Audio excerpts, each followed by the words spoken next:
Romuald was the founder of the Camaldolese order and a major figure in the 11th century renaissance of eremitical asceticism.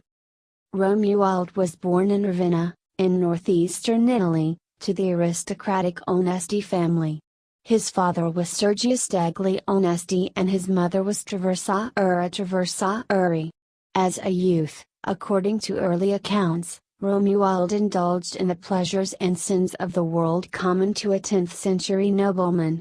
At the age of 20 he served as second to his father, who killed a relative in a duel over property. Romuald was devastated, and went to the Basilica of Sant'Apollinare in class to do 40 days of penance. After some indecision, Romuald became a monk there. Sant'Apollinare had recently been reformed by Saint Mael of Cluny Abbey, but still was not strict enough in its observance to satisfy Romuald. His injudicious correction of the less zealous aroused such enmity against him that he applied for, and was readily granted, permission to retire to Venice, where he placed himself under the direction of a hermit named Manus and lived a life of extraordinary severity. About 978, Pietro Orsillo I, Doge of Venice, who had obtained his office by acquiescence in the murder of his predecessor, began to suffer remorse for his crime. On the advice of Garinus, abbot of San Miguel de Cuxa, in Catalonia, and of Manus and Romuald, he abandoned his office and relations, and fled to Cuxa, where he took the habit of Saint Benedict, while Romuald and Manus erected a hermitage close to the monastery.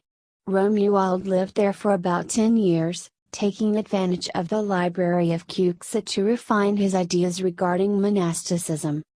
After that he spent the next 30 years going about Italy, founding and reforming monasteries and hermitages.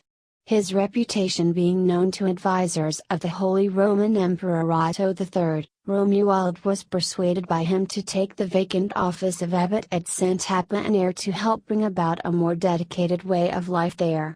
The monks, however, resisted his reforms, and after a year, Romuald resigned, hurling his abbot's staff at Otto's feet in total frustration. He then again withdrew to the eremitical life. In 1012 he arrived at the diocese of Arezzo. Here, according to the legend, a certain Maldulus, who had seen a vision of monks in white garments ascending into heaven, gave him some land, afterwards known as the Campus Malduli, or Camaldoli. Saint Romuald built on this land 5 cells for hermits, which, with a monastery at Fontebuono, built 2 years later, became the famous mother house of the Camaldolese order. Romuald's daunting charisma awed Rainier of Tuscany, who was neither able to face Romuald nor to send him away. Romuald founded several other monasteries, including the monastery of Val di Castro, where he died in 1027. Romuald's feast day was not included in the Tridentine calendar. It was added in 1594 for celebration on 19th of June, the date of his death, but in the following year it was transferred by Pope Clement VIII to 7th of February, the anniversary of the transfer of his relics to Fabriano in 1481, and in 1969 it was moved back to the day of his death.